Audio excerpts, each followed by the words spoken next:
Come closer, my friends. The fire is warm, yes, but the story is not. There are places in this world where life sings loudly. The markets of the Creatori, for example, never truly sleep. The halls of the arbiter whisper with judgment and parchment. But the district of the Cunei, the Cunei are different. There the world does not sing, it waits. The district of the Cunei lies where the desert grows harsher, where the sand seems paler beneath the sun, and the earth itself bears scars too deep to heal. It is a place of black stone and red veins, of trenches carved into the ground like old wounds, of walls that do not welcome the eye, but command it to lower itself. Everything there has purpose. Nothing is gentle by accident. Nothing is beautiful without weight. At the heart of it all stands Cornelia. Or perhaps I should say Cornelia does not stand. She looms, she advances, she reaches. She is the matriarch of destruction, the hand of strength upon the world, the one who does not ask whether an ending is deserved, but whether it has been judged necessary. Cornelia is not the law. That belongs to Serena. Cornelia is what comes after law. She is the final movement, the last breath, the closed door.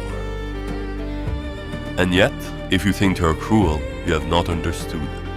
Cruelty takes pleasure, Cornelia takes burden. Every end she delivers, every scream swallowed by the depths of the gallows, every pair of eyes her children are spared from seeing, she carries them all. That is her mercy, if such a word can survive in such a place. Her children are known as the Cunei, the wedges, the one who split what must be split, who drive the sentence into the word until nothing resists it. And among them, 3 great legions serve as her fingers. The first are the thin fingers. Do not let the name deceive you. A thin finger is not weak. A thin finger is precision-given flash. Tall, narrow, elegant, in the way a drawn blade is elegant. They move with a terrible restraint. They do not waste strength. They do not need to. Their weapon is the slender sword that bears their own name, the thin finger. When they strike, it is not a blow. It is a decision made visible.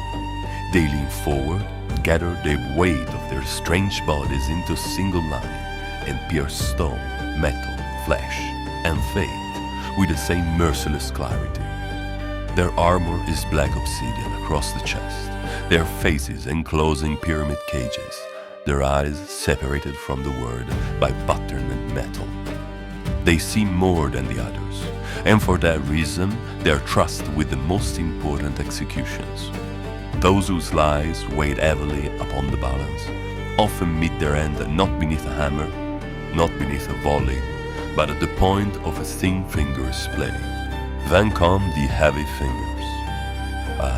If the thin fingers are aligned, the heavy fingers are a mountain falling. They are immense, almost impossible in their size.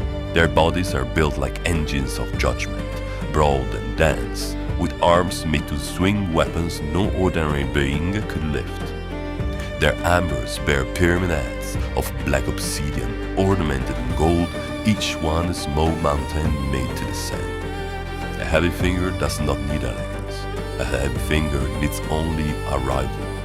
Their task is a mass execution. When the condemned are many, when the gallows must be emptied swiftly, when the descent must accelerate, the heavy fingers are called. Their helmets allow them only narrow sight, enough to see the line before them, enough to bring the hammer down. One strike, one life. One strike, one life. I've heard that sound. It does not leave you. And lastly, there are the long fingers, those whom many call the Red Shadows. They're the strangest of Cornelia's legions, thin, frail, wrapped in long red garments that fall to their feet, their faces hidden beneath triangular hoods. They do not see their victims, Their hoods grant them darkness, and in the darkness they listen. Their hearing is a weapon. Their arrows are not always precise as individuals, but as a flock, as a storm, as a red breath loose from the desert itself. They are almost impossible to escape. They move in groups, they listen for steps, breath, panic, prayer. And once they know the sound of you, they follow it. A thin finger is certain, a heavy finger is force, a long finger is inevitability. Together they are Cornelia's well-made legion. But where do all roads in that district lead? To the gallows. The gallows are not merely a prison.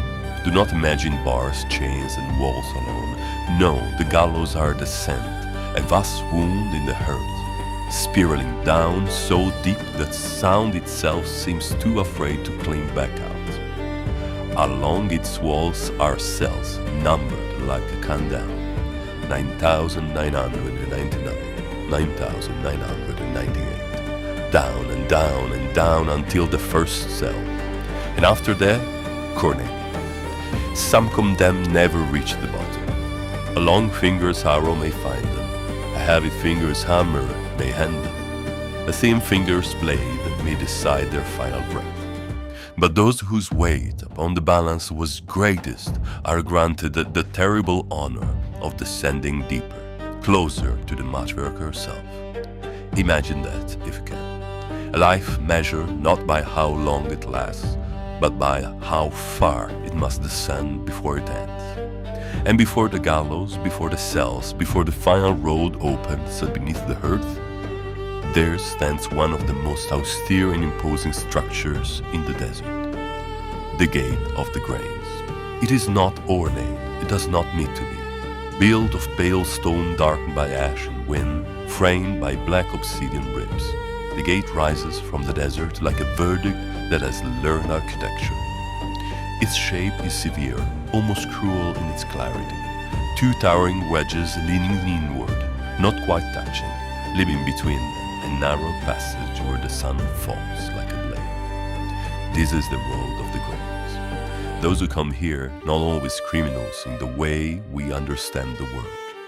Many are those whose intention could find no counterweight. Dreamers, perhaps, lovers, cowards, visionaries, souls who could not surrender what they desired, yet could not bear to wound the plan of strength by acting upon it. So they walk from the arbiter's district through the merciless desert toward the gate. Some turn back, some collapse, some find beneath that terrible sun the strength to renounce the intention that condemned them. But those who pass beneath the gate of the grains have already spoken to themselves in silence.